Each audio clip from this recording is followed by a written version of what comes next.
มันอยู่บ่ฮะ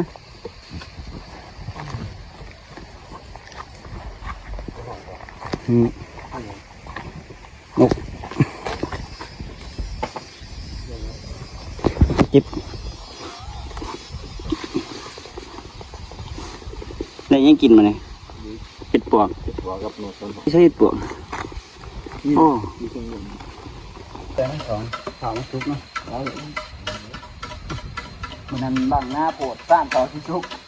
ต่อต้องเข้าไล่อีกแล้วมันตูดออกเอง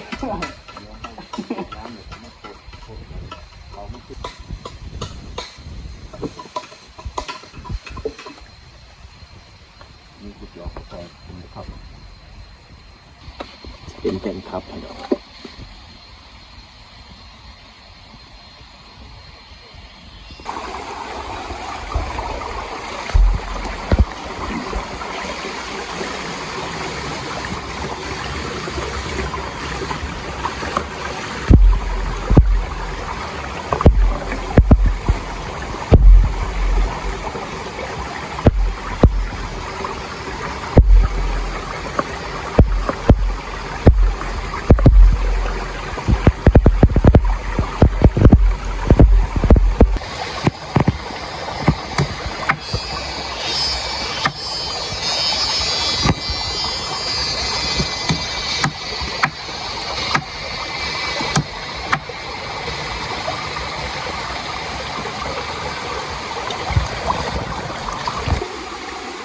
น้ำไปเอาน้ำตัวนั้นมั้งเอาน้ำตัวนั้นมั้ง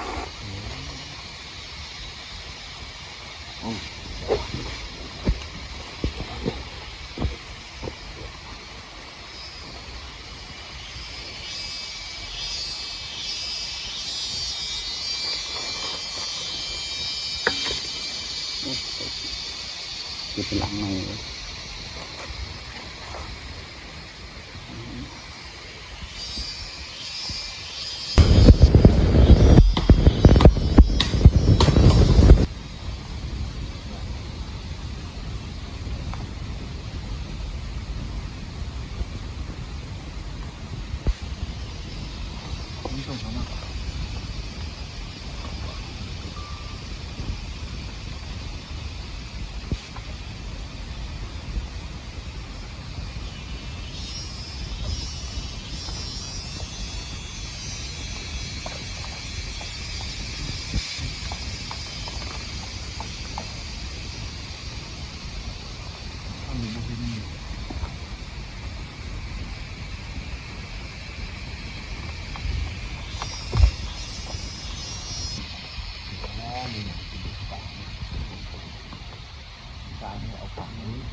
ไปกันที่วันนี้กินน้ำต้ม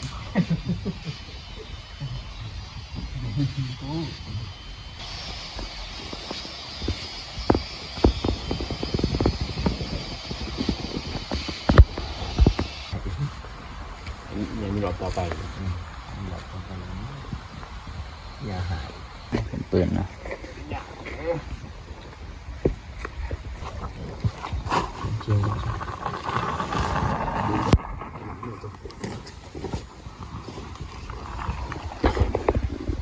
หล่นเขียนลงไปนะก่อน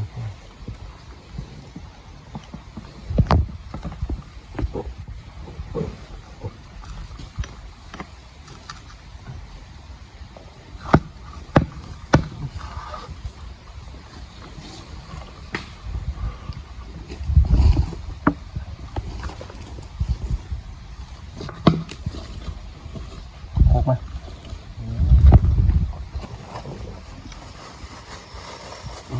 ครับ เ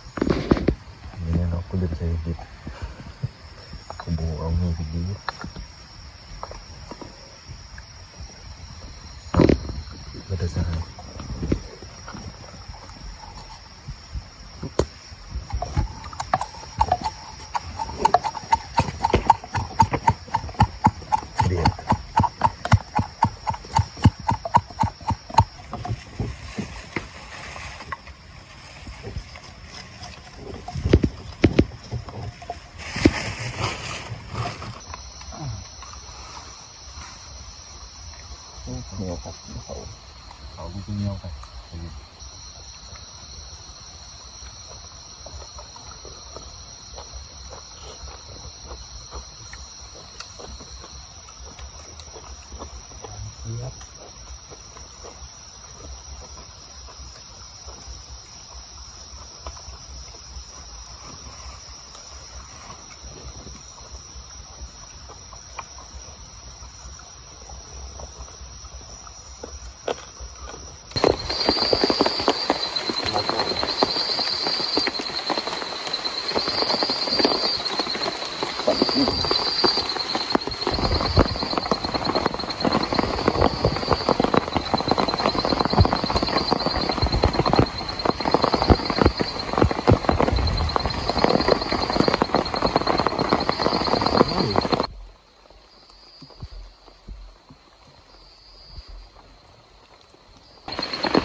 วางใส่นะครับ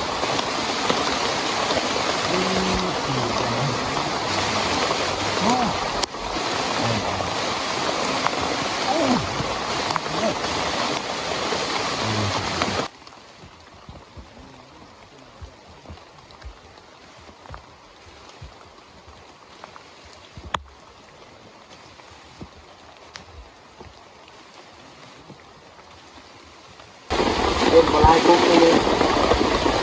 ได้เส้นปุ๊บเจ็บปุ๊บโอ้นับไปก่อนพอหนักตาป้าเชื่อไปเลยว่าปุ๊บนี่หนักเลย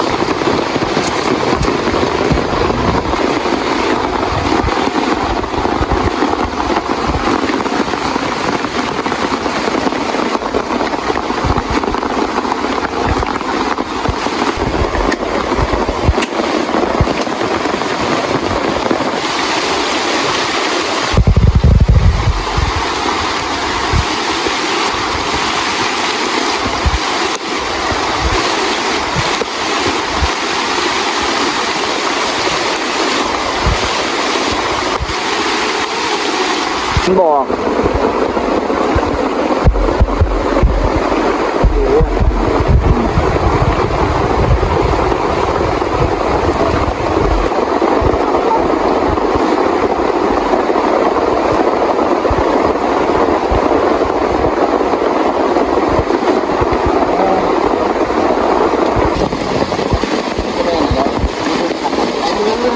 ก็ไม่หน่อยยุ่งจบ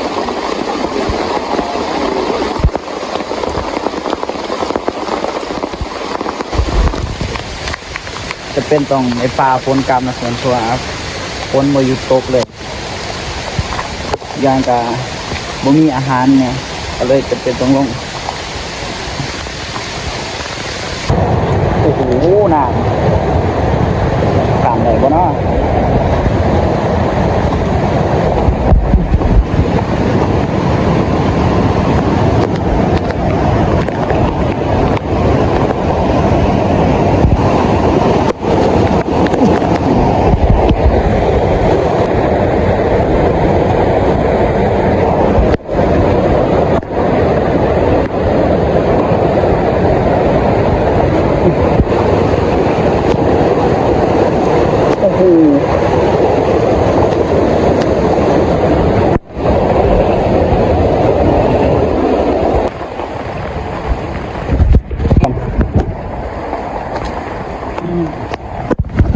มาปอเห็ดกรอบทุกคน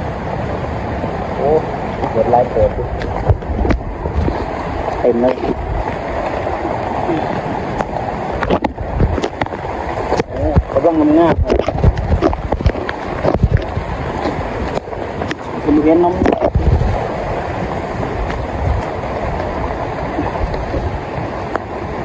กำลังงามเลยได้มาถุงหนึ่งนะทุกคน ได้มาตรงนึงนะคือว่าโอเคอยู่ยังดีที่ใดกลับบ้านติดไม้ติดมือนี่อีกบ่